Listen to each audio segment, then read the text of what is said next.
Digitel is one of the leading companies for live streaming events, running corporate virtual events, or managed webinars.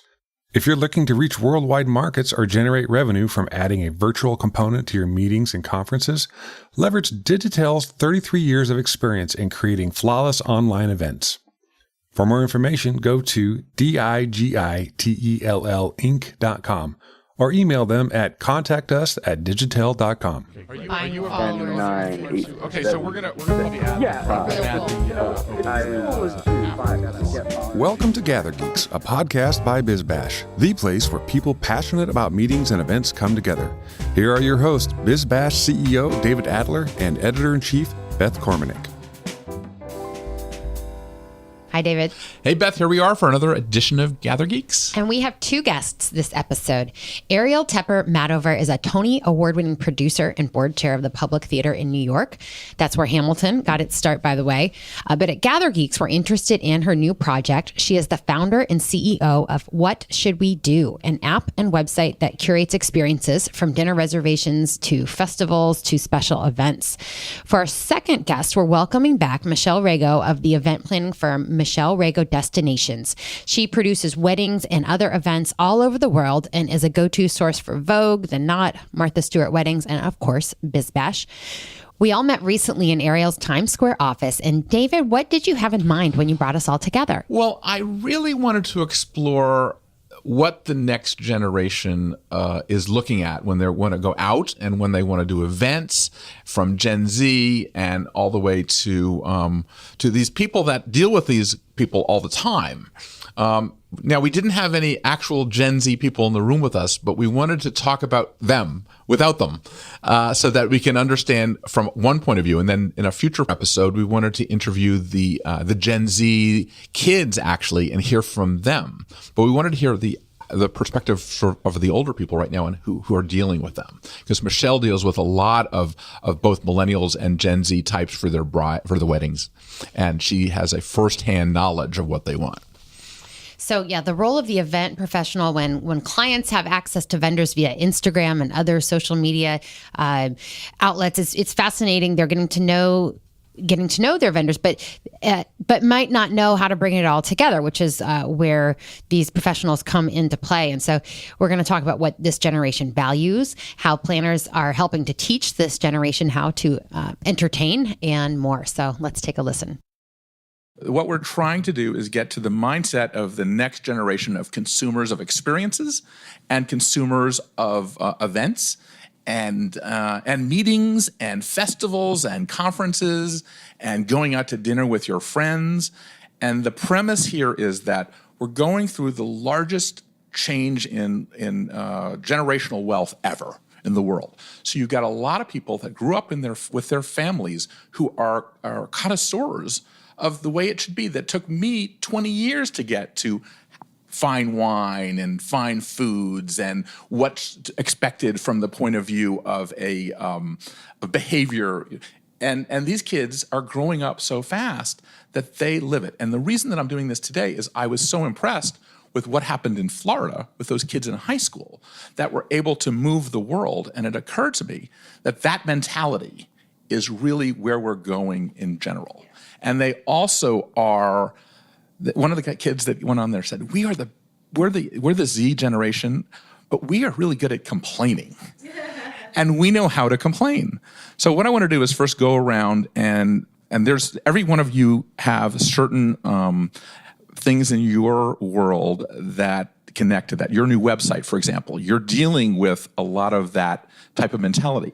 So why don't we talk, Arielle, why don't you tell us a little bit about what your website is and how you're dealing with this issue? Sure. So a couple years ago, I launched a company called What Should We Do? We started out as a website, and about 5 months ago, we launched as an app. The app is the do-it-yourself model. So What Should We Do is all about creating access to arts and culture. So we write about what's going on in New York based on the opinions of our cultural tastemakers. So these are people that are experts in their field. They work in the fields of music, theater, dance, visual art, food and drink, wellness, and they make recommendations to us on what they think is wonderful, from the 20-something-year-old tastemaker to the 40 or 50-year-old tastemaker. So we range from the barbecue festival to the fine dining in every one of those categories. We take all those recommendations, we write about them on our blog, and then we also have them on our app. So the app, which you can download, which is called What Should We Do? The idea of the app is that you're standing on the corner, you're in Union Square, you've met a friend for dinner, and now you want to go somewhere for drinks. Where do you go?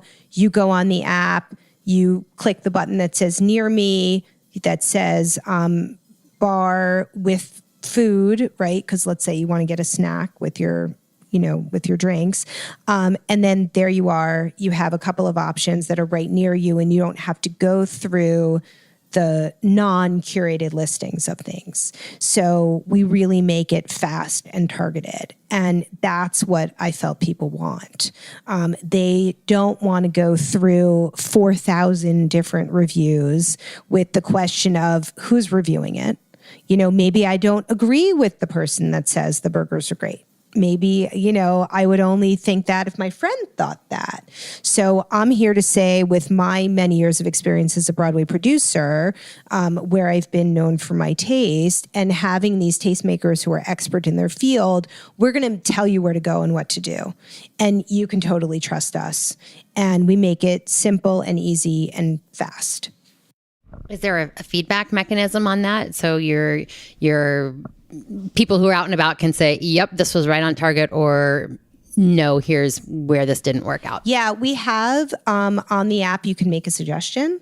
You also have access to a personal planner. So for people who don't necessarily, who want the human touch, you can click on talk to a personal planner. And then you can go back and forth and say, I got to tell you, the restaurant really sucked that you sent me to last time. So what do you got for me today? So yes, absolutely. It's constant communication if you are interested. If you're not, do it yourself. And again, very accessible pricing. So do you think that is the way this new Millennial and Gen Z want to shop? They want the idea of the higher level of curation. And when we talk to Michelle, we're going to ask her that same question. But the idea is that there's a whole different mentality. And what are you seeing between the difference between the 50-somethings and the 20-somethings? I think that in general, people want things fast. And there are times in your life where you want to scroll, and there are times in your life where you just want someone to tell you what to do, right? And everybody's different. So I think having both options is what we try to do, which is why we have the personal touch option where you can talk to a planner and we can go back and forth as much as you want about your options. You can scroll through the app, you can go through the blog, and then there are the people who say, you know what, just tell me the 3 best places near me, that's how I want to make my decision. So I think it really depends on the person, but I do think fast and easy and curated is what they want. Trusted. Very trusted, yes. That's why I say curated with the expert tastemakers, because, I think they like the trusted source. So that's the view kind of from the millennial guest or the attendee or the experienced seeker. Michelle, in your experience planning events, weddings, and all sorts of other events, but primarily destination weddings, you're not only dealing with millennial guests, but millennial clients. And so what is your, maybe the 10,000-foot view over some of the generational shifts that you're seeing dealing with millennial clients? I produce events globally, and it's predominantly for high net worth clients, and they could be in their late 20s or it could be their parents. And everything that I knew when I came into the business as in terms of understanding how people would curate information has really changed. And social media has become the place where, they cultivate everything from a vendor to an experience that they want to have. And, they look at the cultural tastemakers and they say, she got married in Sardinia and she had this photographer and they went here. And it has them do everything from say yes to attending it could be 6 to 8 weddings in a year. And to also, before hiring us to assist them in their planning, to tell us experientially what they want to have happen, which is completely different. They come to you as the expert in the past, have you recommend, here are 4 people, da da da da da. And so everything is fast, everything is very curated, and they do care about who you are as an individual and as a company. It's a generation that it matters intensely to, how you align your company, and things matter to them politically, culturally. And so I find that very interesting. So I'm going to ask Arielle sort of a similar question. It looks like there's a lot of similarities between a big, huge wedding destination and going out. Yeah, absolutely. I mean, it's interesting what you're saying about how they come to you and they say, this photographer, this place, whatever it is, and where they used to come to you for where you would give them the list, and now they're giving you part of the list. It's interesting because I think that's totally true. I mean, we have, we do a lot of social media. That's obviously part of the company. Part of having the app is constant social media. And we're getting new clients for the app based on advertising on social media. I mean, I would say 90% of our clients come from that. And it is a similar thing. Like when people ask us for itineraries, when they're not doing it themselves and they ask us to get them tickets or make restaurant reservations or whatever, they're saying, they start out by, I think I want to, can you get tickets to this, or can you get a reservation for this? And if for some reason we can't, we do go back to them and say, we can't get this reservation, but we have these 3 restaurants that we recommend that you have a reservation at 7:00. On Saturday are you interested in one of these? And they'll come back to us and say, oh, wow, I never thought of that. That's really interesting. That's new. And they do want to hear that too. So they want to hear the expertise, but I think going in, they think they know what they want.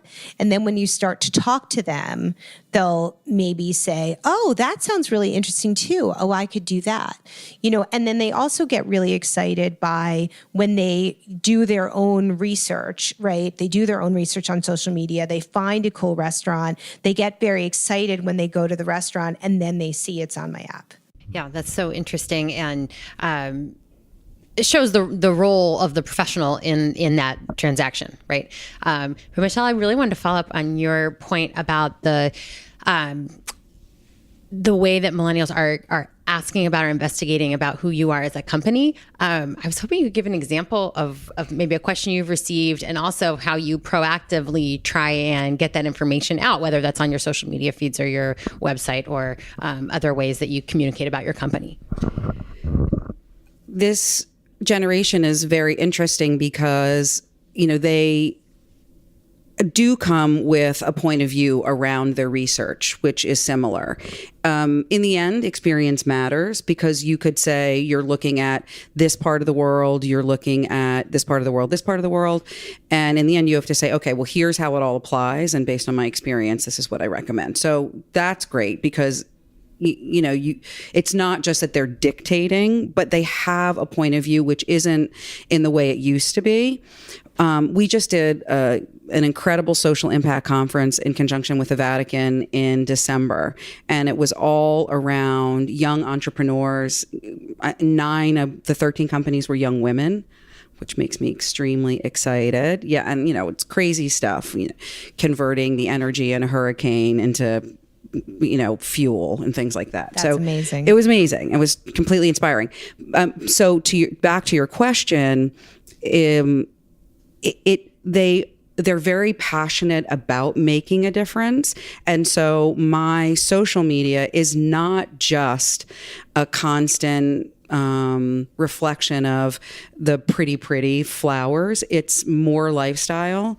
And that has them be interested, because they want to know. They can Google anything. If they can Google the answer, then your value is diminished. So to see whether it's where you're getting your flowers from or how you're curating your goods, and to be able to talk about that and the things that you're interested in is interesting to them, and they'll express it. I think they really look to find connection, right? I think this is a group of people where they want to connect to the people that they're hiring or they're working with. They don't, they're not going in blind, right? They want to know that you have, common, what's the word I'm looking for? I think curiosity is really, and I think when you look at people who are involved in social impact, whether it's Elon Musk or it's Leonardo DiCaprio, then it goes from obviously being something that they care about, but it's also sexy and it's interesting because then all the dots connect in a place that matters to them. Yeah, absolutely. There's a little common denominator between what Arielle does and what you do in terms of you don't just do the wedding anymore.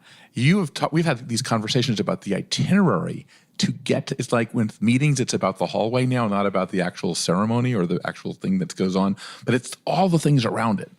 You have a whole philosophy around that, to spend more on the experience rather than... Well, I believe in experience. And I think I was probably, I felt like a bit of a tomboy when I came into the business about flowers because I care more about the guest experience. I love flowers and pretty.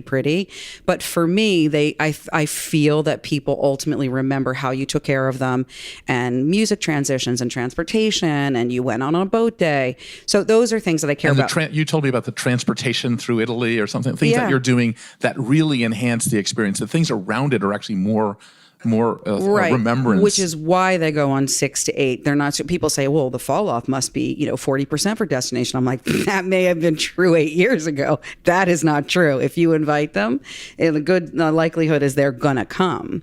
So, and it's an experience of a lifetime when you plan. It is, things, and but the evolution of my business has also been so. I do weddings, but I curate travel, and we get pulled into what the family continues to do throughout their time and with their kids. So my relationship evolves with them. So we've had clients for, over 12 years. And yes, I do the second kid, but then they'll call for that anniversary, they'll call for that holiday, and they'll ask you, what should we do? So then the relationship sounds like the same question. Yeah. Back and forth. Right. But sort of going back to what we said a few minutes ago, where it's like when they find someone they connect with, they want to stick with it, right? And they want, they trust you. And I think for this generation, more than even my generation, it's really about finding people that you connect with who have common interests and common values. That was the word I was looking for, values. And so they feel comfortable saying, you planned my wedding and you planned this amazing, experience, which is, what I had when I planned my wedding. But it's now let's do this, now let's do that, right? And you keep going back to the same people because they know you get it, and you might end up becoming a travel advisor in that situation. Right, that is which you fascinating. That's something we haven't heard yet. I think on Gather Geeks, the transition from event producer to travel curator. Yeah, that is fascinating. And when just to shift it a little bit, we talked a little bit about how where people are getting their information. Millennials are all over social media. They're going to find their vendors, potentially find experiences. And I'm wondering, are these millennials who are having these experiences, are they getting to know just the brand names? Are they through Instagram, or are they actually having experiences with them? So when they come to you, do they know X, Y, and Z, or have they tried these type of wines, as you were mentioning, David, or are they just know what's good based on what they've seen? So I feel that it is a combination of what they experience when they go out and if it's cool. And then remember, we haven't taught this generation of children about the importance of entertaining. It used to be my grandparents, you'd grow up and you understood, you were taught how to entertain. So now they're sort of backing into it, and they see everything that's going on, and they're learning how to entertain, and they're taking all of the things that they see either on a blog or on a trip with their grandparents. And now they're trying to apply it to what could be, their first big important party and everything going forward. And I talk in that way. I create a vocabulary and say, okay, well, this is the first significant event that you're doing. And you do have the opportunity to have a point of view and relay your point of view. And that's interesting for them too, because that comes back to them as a couple. That's very interesting. So this generation, you're training the next generation on how to do it. And once they do it, are you finding that they really do buy into this whole world and become? I believe in the value of entertaining because I believe in the value of when people talk to each other, the world changes, and it's not just about the accoutrements of it. Are they seeing it from that point of view, or are they seeing it from a different point of view? Well, I think the reason Destination has become so popular, it's not only because I think it's incredibly fun, but the group experience, getting people to arrive at a specific place and time. You can almost, look at someone and time watching their mask peel off their face and you say, there you are, hi, and they have this incredible experience and it's shared. And then I do believe that they continue to replicate that experience and then, are building on what they've created because people will come and say, we're known for throwing the most incredible parties and they're young.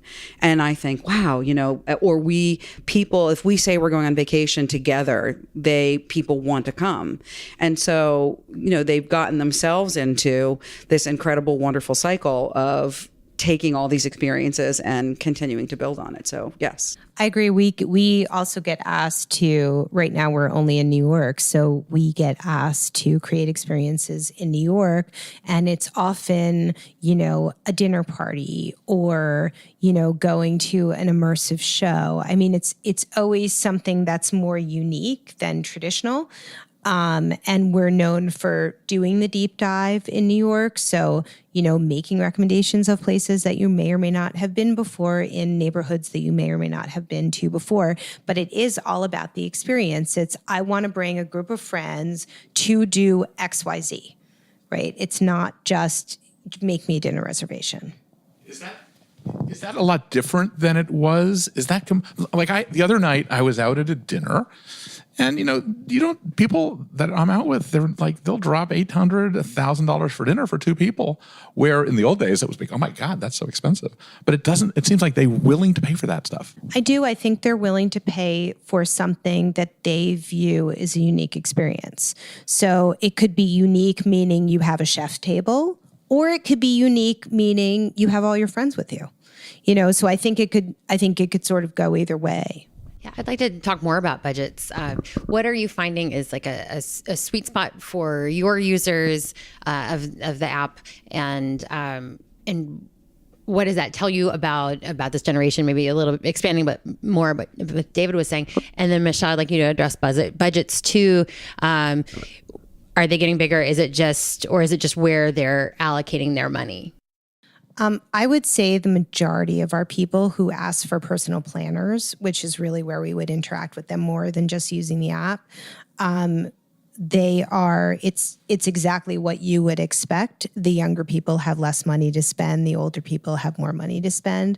The people that ask us for Bruce Springsteen tickets tonight and willing to spend $3,000 or whatever it's going to be are on the older side. And the people who want the young and cool restaurant that they've never been to before, maybe in a neighborhood, a new neighborhood up and coming in Brooklyn or the Bronx, that's, going to be their experience. So that kind of is for us, it's what you'd expect with budget, because the experiences they're having are not at all like the experiences that you are creating, which is on a different level. The whole family is involved, People who come to us for our services are, you referenced it in the beginning, either, super, super busy, or aware that it's such a big undertaking that they work with professionals in other arenas of their lives, and it makes no sense for them to not bring a professional in.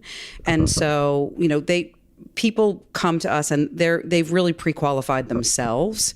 They poke around and they know, and it could be this is the third child and, their parents are, well, actually we're super busy this year. We don't have the same amount of time. And so there are a lot of reasons that people choose to invest really in the services of a consultant, which is what we are. And and they also realize, that's the added value.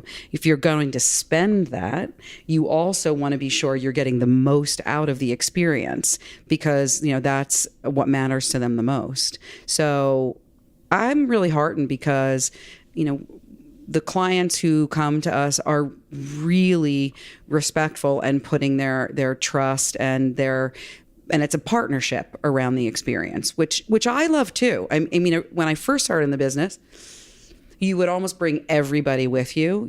Some jobs you'd have 150 vendors that you were bringing, and that's quite a roadshow.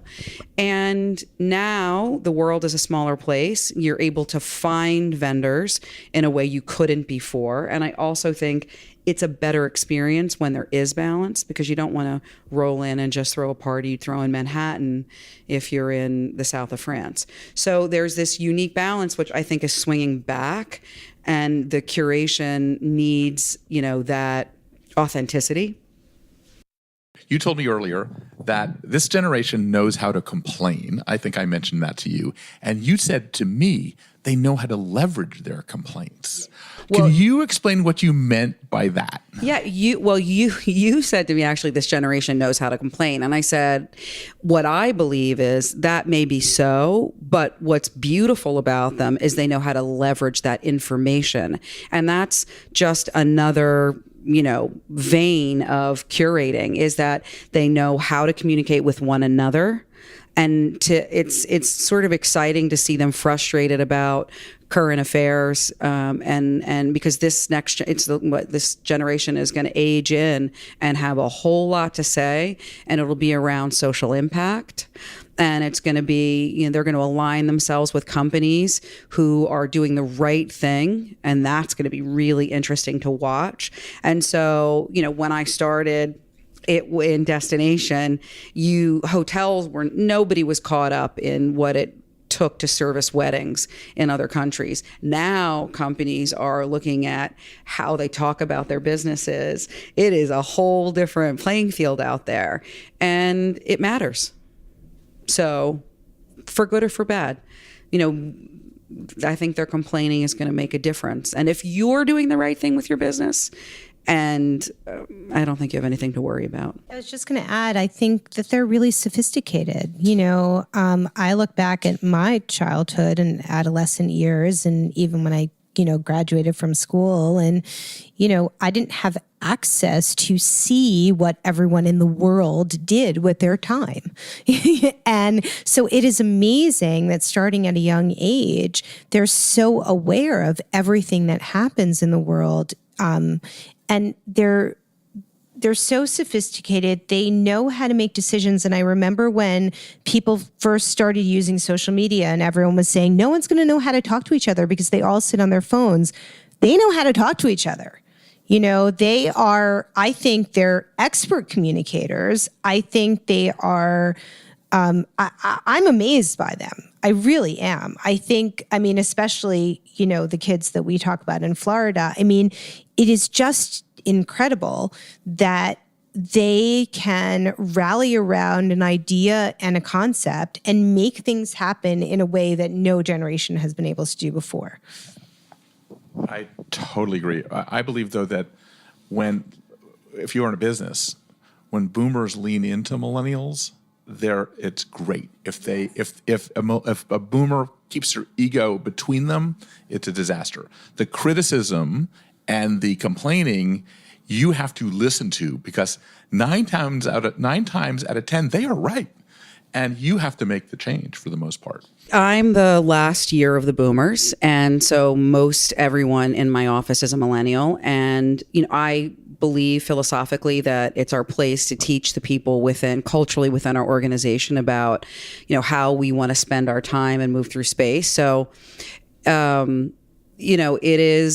there are moments it's frustrating, but I think running a business period and managing people is frustrating. So this group of young people, and it's so incredibly important for me to be around young people for my energy. And so that's invigorating for me. And I think I would feel, that my business couldn't be as exciting if it weren't for that energy and their curiosity. And I get frustrated. There are times I have them put phones down at our team meetings so that we take time to connect. And there are small moves that I do which make me feel good. But I would say on the whole, I have learned more about how to position my company, how to talk to people. I mean, you know how much I love sales. Sales is a different game, and you have to respond immediately and engage immediately and communicate in a way I was not taught how to communicate. So if you like learning, if you're curious about how the world works, you are smart to keep your finger on the pulse of what's happening with this generation. Well, I consider myself, I'm self-defined as millennial-minded, as opposed to, because I'm nowhere near a millennial, but I love this generation, I think, and I have a lot of hope. And that's what I kind of want to end it on, unless Beth has more questions, on where are you? Are you optimistic about this next generation, and why? Well, I'm very optimistic, particularly to watch. Again, we reference the teenagers in Florida. I grew up in a household where my mother, dragged us around to every rally and, forced us to have conversations over the dinner table. So I like that they're so global minded and that they're taking whatever mad money they have and they're spending it on travel and experience. They are very wise about what's happening in the world, and they believe that they have a voice about anything. And that's how I was raised. My mother raised me to think there is no place that I thought I could walk into any room and talk about anything. There was a period of time I don't think that was true, but I think it's true again. And I like that. I agree 1,000%. I think their level of confidence is fantastic and something that we should all have. I mean, it's really something to learn from. And I love that they know what they want. And that also at the same time, they're willing to ask questions and learn from people who have experience. Because I think the balance is really important. And I think what you said is really interesting. As the older person in the room, you have to be willing to let the ego go, listen to what other people have to say, and then really have a collaborative process. And I think that if we're all willing to collaborate, the world can only be a better place. And I think what they bring to it is really wonderful. Thank you both for joining us. And before we sign off, just have each of you tell our listeners how to reach you, where you are on the internet, and where they can learn more. Sure. Arielle Tepper Madover, whatshouldwedo.com. Michelle Lord Rago, and I am at michelleRagodestinations.com. Thank you very much. David, we're back from Arielle's office and in our podcast studio, and let's pick up one of the threads in the conversation. To me, one of the tensions was between how this is a really savvy generation in terms of knowing what they like and being outspoken and assertive about their values, but not necessarily knowing the ropes about how to entertain and the value of bringing people together that way. Well, I think we have to give them permission, as we've talked about, to get together, and we have to sort of give them the cues. Okay, it's okay. Now let's do this. Let's talk to each other. Let's put down the telephone, the phones, and actually engage. So I think that we're seeing a lot more of that, and you're seeing a lot more curation, as we talked about, also. And actually, they want to know what to do, but they also want other people's ideas on what to do. Mm-hmm. And so a key concept in all of this is trust. Who do you trust to curate for you, whether it's what to do this weekend or what your wedding should be like. And it's interesting. It's something we think about at BizBash because we want our readers and our listeners to trust us to tell you about the best new venues that are opening or the trends that all event planners should be aware of. And so, there's a lot of noise out there, frankly. And so, some people may judge a vendor by the number of the social media followers, but we've learned, unscrupulous people or brands can buy followers. So figuring out just who to trust in this atmosphere is so important. Well, it also says something about your role in that an editor becomes more important than ever in being the eyes and the ears, the trusted eyes and ears of an organization. And that's what I think what's so great about really fine media brands is the editorial eye and the editors that don't let people get away with crap, in a sense. And I think that's what Arielle is doing in her website as well. And that people want to have those trusted voices, but you need to make sure that you trust those voices, because they can easily go off the rails, like we're seeing with the distrust lately of Facebook, for example. And that they're trying to earn back that trust. And so we try to really allow, by talking to our audience and having our editors sort of weigh in on things, we have a double filter in many cases, rather than just hearing what other people want on the traditional social media channels. Right. As citizens in this country, as people, we love having the democratization of having so much available to us via all of these channels. But at the same time, you want people to curate. You want people to cut through all of that and tell you this is what is valuable and worth it. And that's something, we do on the editorial side, and then professionals like. But it's more rare than people think that the trusted editors are actually trusted. And, I grew up in journalism school, and in journalism school, we did say that it's going to be the editor that's going to be the most important person in the future. But a lot of times, it doesn't actually live up to the billing. And when you're hiring an event producer, you're hiring them for their taste, right? You like their aesthetic, you trust their judgment, and that they know the vendors to go to as well. Yeah, you're buying their eye in many cases. Yeah, absolutely. Great. So Beth, what's going on at BizBash this month? Well, since we had Michelle as a guest today, I wanted to highlight our own coverage of weddings and social events. We know that many event planners work in both corporate and social environments, and we've got you covered. Some ideas carry over to both realms as well. So go to bizbash.com/weddings for recent coverage, like the launch of Shutterfly's new wedding line that they produced with Mindy Weiss that we recently covered, a trend piece on the wedding traditions that millennials are dropping, a guest column about wedding cakes by the talented Ron Ben Israel, new event tech tools for weddings, and our suggestions for 28 wedding planners to follow on Instagram. And it's very interesting that our philosophy is that the whole event world is morphing together, and that while a corporate person may not think that the wedding ideas are worth it, they don't realize that those wedding ideas are making their way into corporate and vice versa, because people are people and they want to get that feeling of a wedding, that Maya Angelou feeling that it's about the way you make them feel. Which is, I'm saying feeling way too many times, but the idea is that's what people want at corporate events as well. They want people to feel it so that they can really be engaged with whatever issue that they are engaged with. Right. So check that out at bizbash.com/weddings. So I guess it's time to say gather on. Gather on. Thanks for listening to today's episode. If you like what you're hearing, be sure to subscribe to the podcast on iTunes or your favorite podcast app. We can be found on iTunes, Stitcher, SoundCloud, Player FM, Google Play, and Pocket Cast. Be sure to leave us a rating and review. It helps others discover the Gather Geeks podcast. We'd also love to hear from you. You can leave feedback on Twitter at GatherGeeks or leave us an email, gathergeeks@bizbash.com. We hope you'll join us again for the next episode of Gather Geeks. Until then, gather on. If you are looking for a state-of-the-art learning management system, take a look at Digitel's newest platform, Opus DX. Opus DX offers the robust platform for event organizers and associations to manage content. To learn more and schedule a demo, email them at contactus@digitelinc.com. That's contact us at digitellinc.com. This episode is also sponsored by Event Leadership Institute. Invest in yourself and your staff with self-paced online event education designed to fit into your busy schedule. Subscribe to the Event Leadership Institute for only $25 per month and gain access to an extensive on-demand video library of classes, as well as interviews with industry leaders.